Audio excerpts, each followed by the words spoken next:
Greetings, everyone. My name is Philomena O'Brien, and I'm the Marketing Manager at ERGOMED. I'd like to welcome you to our patient experience webinar titled, What is it like to participate in a clinical trial?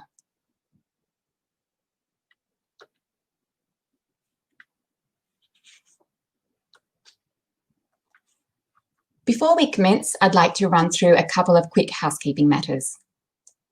Firstly, we expect this presentation to run for approximately 30 minutes, with a short amount of time for questions and answers at the end. Secondly, you're very welcome to send us your questions at any point during the presentation. You can do this by typing your question into the area that you'll see on your screen. And now I'd like to introduce our two presenters for today. Bojana Mirosavljevic, who is ERGOMED and PSR's Patient Engagement Officer. Educated as a chemist and embryologist, Bojana founded and is still president of an association for rare diseases in Serbia. Bojana's role at ERGOMED and PSR is to ensure that the patient's perspective is always considered during a clinical trial. We'd also like to welcome Ellen Huff-Davies, who is founder and CEO of Apparito. Apparito is a digital health company focused on developing patient-centric digital outcomes to support decentralized clinical trials. Ellen also serves as the chair of the Board of Trustees for a Metabolic Support UK, a patient advocacy group supporting 400 rare inherited metabolic diseases.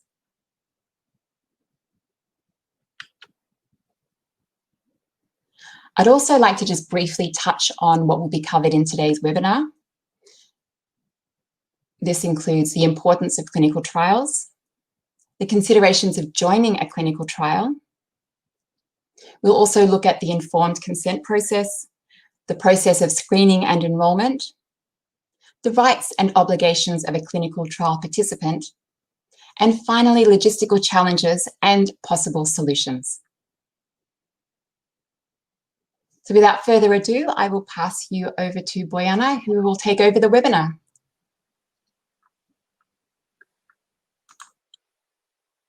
Thank you, Philomena.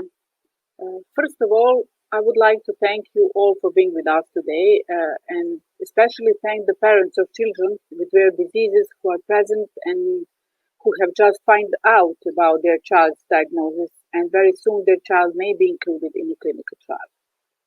This is a very good opportunity for them to get all the necessary information, and since I know they have a lot of questions, I encourage them to ask us, and we will really do our best to answer them.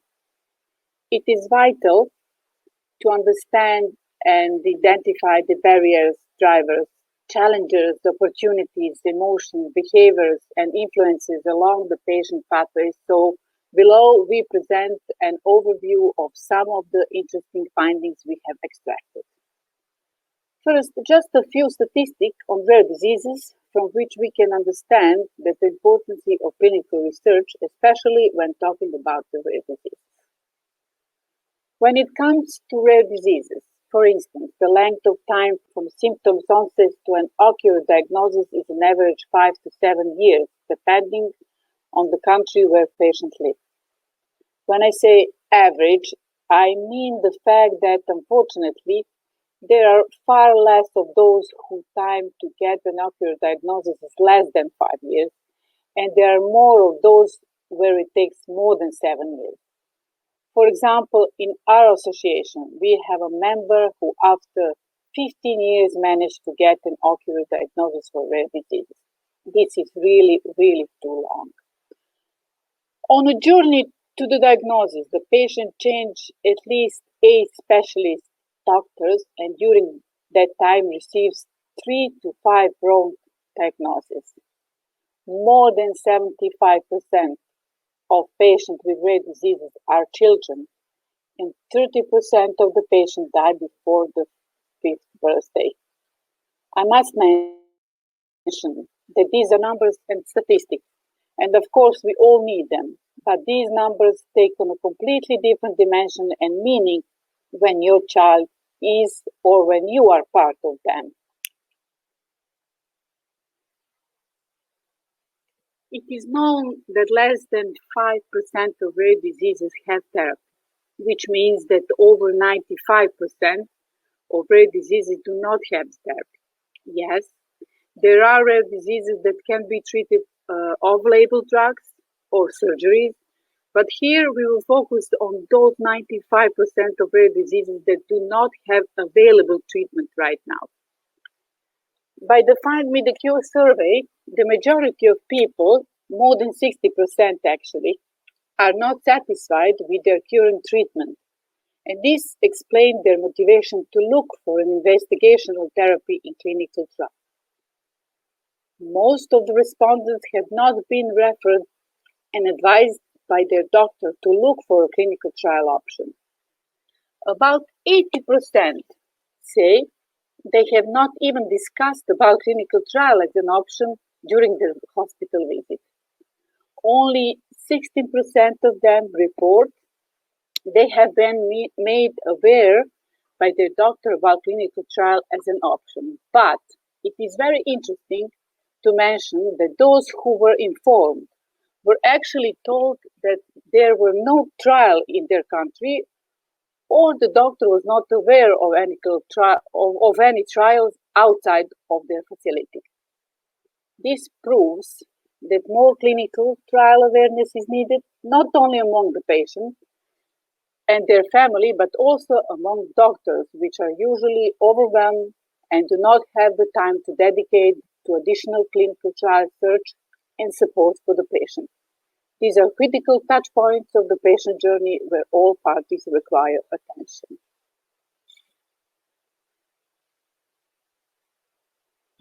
Concerning consideration of joining a clinical trial. So, participating in a clinical trial is a strictly voluntary choice. There are many factors that need to be considered before making a decision that is the best for you and your family. Things like time away from school and work, travel requirements to appointments, and the medical procedures required during the trial need to be considered. In the end, it is a personal choice that you and your healthcare team have to make together. Deciding not to participate in a clinical trial will not affect the care you and your family will receive. Anyone interested in participating in a clinical study should know as much as possible about the study and feel comfortable asking the research team questions about the study, the related procedure, and any expenses. Fully read the details of the study protocol, discuss the trial and alternatives with your local doctor. Feel free to ask all the questions you may have to your doctor and or the research team.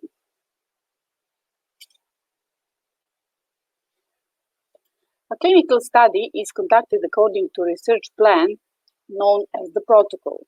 The protocol is designed to answer specific research questions and safeguard the health of participants. It contains the following information: the reason for conducting study, who may participate in the study, so the liability criteria, the number of participants needed, the schedule of test procedures or drugs and their dosage, the length of the study, what information will be gathered about the participants.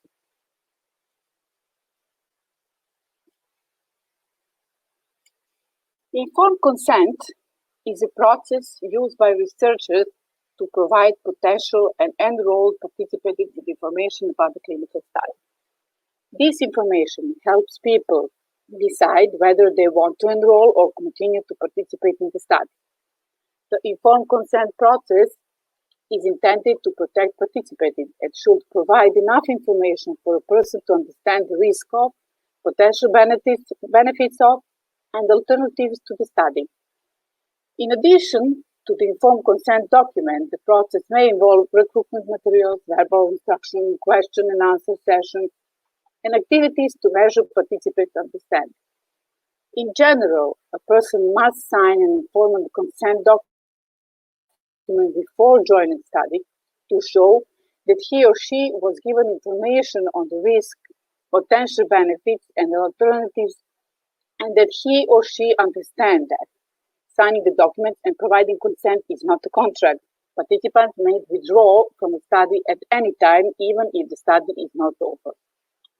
Information that should be present are the aim of the experiment, the reason why the participant is asked to take part, the importance of the experiment, the obligation of the participant, the burden that is laid on the participant, the risk involved for the participant, any measures that are taken to contain those risks.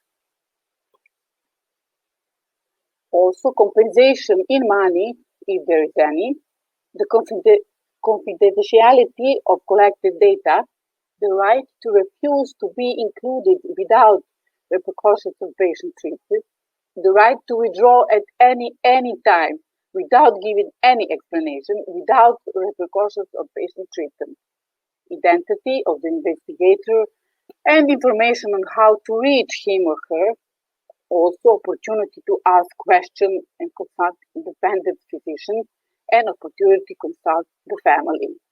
During the informed consent process, the sponsor representatives go through all elements of the clinical trial process with the potential participants. At this time, participants learn the proposed and potential benefit and risk of a study before deciding whether or not they will participate. I would like now to invite Ellen to explain a very, very important aspect of any clinical research. It is General Data Protection Regulation.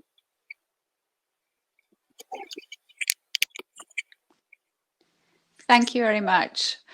So one of the areas that you're probably aware of if you live in Europe is a regulation called the GDPR, which is an effort to protect your data privacy in regard to day-to-day life. How this applies in clinical trials is something that you also need to be aware of. When taking part in a clinical trial, only your clinician will be able to see access to your full name or home address or any of those personal identifiable data. You will be allocated a sort of pseudonymized number, which is then used to reference your data throughout the clinical trials. And it is the data ID that the sponsor of the study or any study staff or regulators will be made familiar with when looking at all the individual patient level data.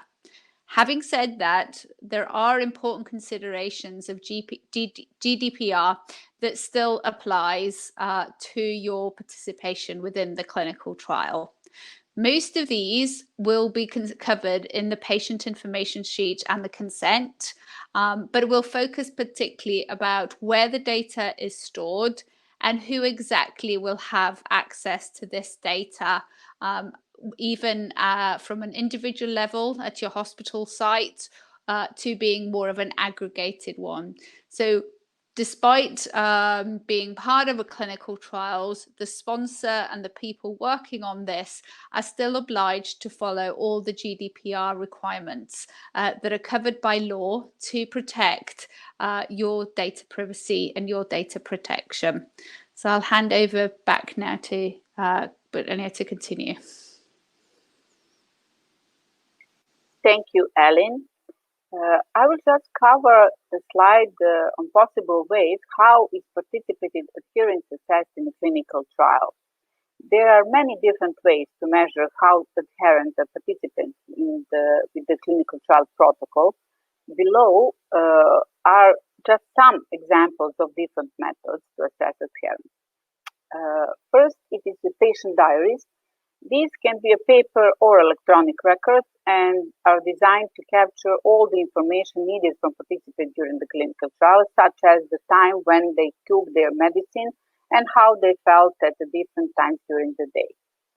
Then, paper-based diaries have traditionally been used and are generally easy to keep. However, participants may forget to complete them on a daily basis, and it takes time for the clinical trial staff to transfer all the information with the diaries into electronic form to be analyzed. Electronic diaries are preferred by many sponsors as they are able to accurately capture the time and date when an entry was made and so provide a more reliable source of information. They are a way of preventing participants from completing their diary just before a clinic visit rather than in prescribed manner. Direct observation, this method has the advantage of ensuring that participants are carrying out the required task. However, it is a time-consuming process for both the participant and the study staff. Tablet counting. This method involves participants receiving more tablets at each clinical visit than is required. Participants are then asked to return any unused tablets at the next visit to the clinic. The clinician then calculates participant adherence based on the number of tablets they returned. This is a relatively simple method of tracking adherence, but many studies have shown that it can be very unreliably. Measuring medicine levels in blood or urine. For some trials, it is critical that the level of the investigational medicinal product found within the blood or urine is closely monitored. This process can also be used to assess adherence in some clinical trials. However, it should be noted that the way that the medicine is broken down by the body differs from participant to participant. Smart packaging and smart pills. Smart packaging can be used to help the process of adherence by tracking when the medicine is removed from the packaging. The data can then be downloaded during the clinic visit or be sent to center computer in real time. Smart pills contain microchips that communicate with the patch on the participant's body when the pill is swallowed. This provides information on when the medicine was taken. The patch can record measurements like heart rate or body angle or whatever. The information can then be transmitted by phone or a center computer. Now, I invite Ellen to continue. Thank you. So when we consider in a little bit more detail who can take part in a clinical trial, in a specific clinical trial, one of the critical areas that will be you need to be aware of is the screening and enrollment. So most clinical trials require for the specialist doctor, which is often named as the principal investigator, to invite patients that he's aware of and potentially meets the inclusion criteria. So the inclusion criteria are designed for a few reasons, but primarily to make sure that the patient selected to take part in the clinical trial has a disease severity that is likely to respond to the medication in question. That means that based on the mechanism of action and the disease severity that the patient currently lives with, there needs to be an opportunity for that child to see some response to the drug. In addition, we really try and make sure that all the patients recruited into the clinical trial are as homogeneous as possible. That means that all the same patients should have a similar disease presentation at the time that they enroll in the study. This is not always easy, particularly when we're working in the rare disease space, where the disease presentation can be very heterogeneous within each disease type or across the diseases. And therefore, it can sometimes be really frustrating for specific patients if they don't necessarily meet the predefined inclusion criteria for specific clinical trials. Now, patient may be invited, as I say, by their doctor, a principal investigator, to consider taking part in a study. They would be given the patient information sheet. And then during screening, they would be asked to conduct some various tests and assessments to demonstrate that indeed they are eligible to be part of the clinical trial according to the inclusion criteria. An example that I can reference here is from, say, Duchenne muscular dystrophy, where patients are asked to walk for 6 minutes, and the distance covered in meters is then used as a gauge to define their ambulation state, and a minimum number of meters needs to be walked for them to be able to meet the inclusion criteria and to be able to take part in that clinical trial. There are other areas beyond disease presentation, such as age and sex, that can sometimes also be included. And very often, if you have other comorbidities, so other illnesses beyond the one that's being studied in the disease, it would make it difficult for you to not fall under the exclusion criteria and therefore not be eligible to take part in the study as the protocol states. So if we move then to look at what the obligation of a study participant is, as mentioned at the beginning, the consent form is not to be considered as a contract. It's not a legally bound contract. It is a consent that, based on the information and the circumstances you're aware of at the beginning of the study, that you are indeed free to withdraw at any particular time.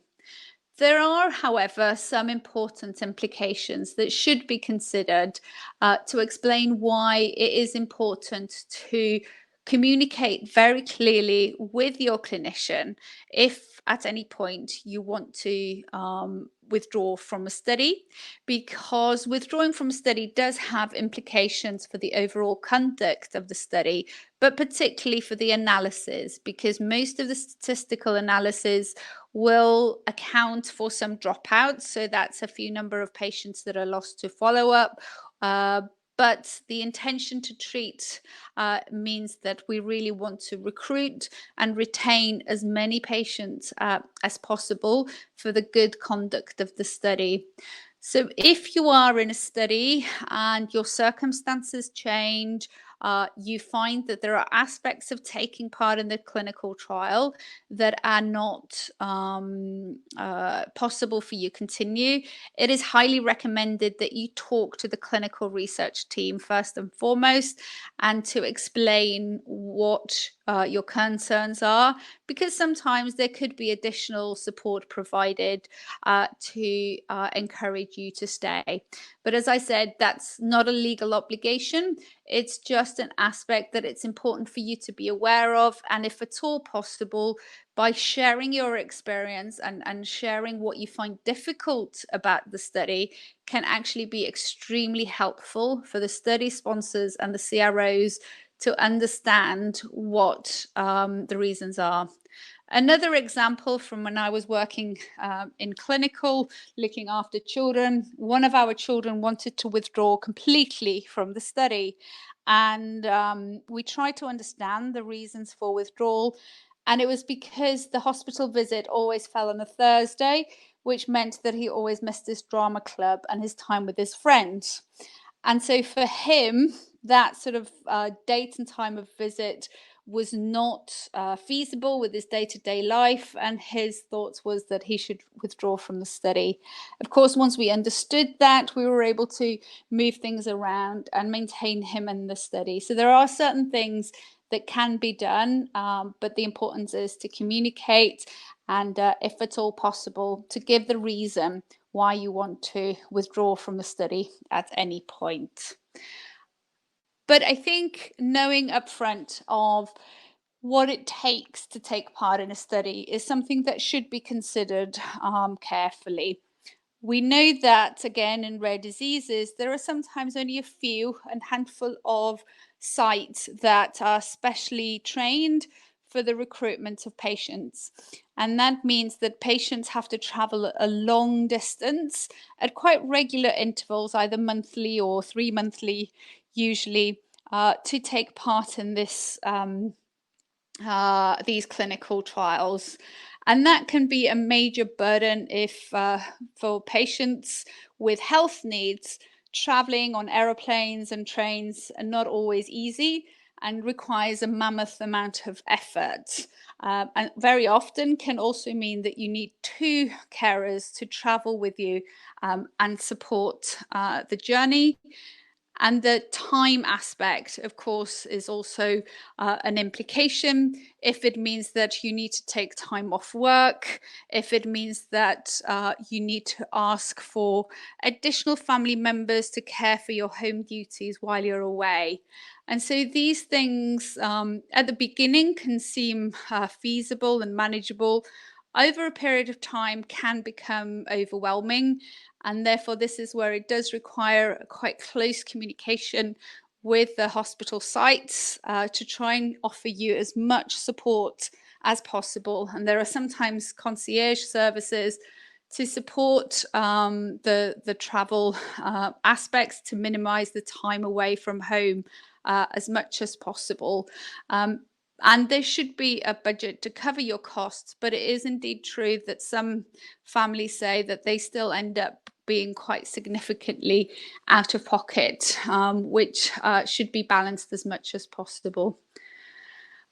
So I've already mentioned briefly about this, but the sponsor of the study should be covering all your costs. So the ethics committee, when they review your study, would be expecting that the sponsor covers all your costs from taking part in the study.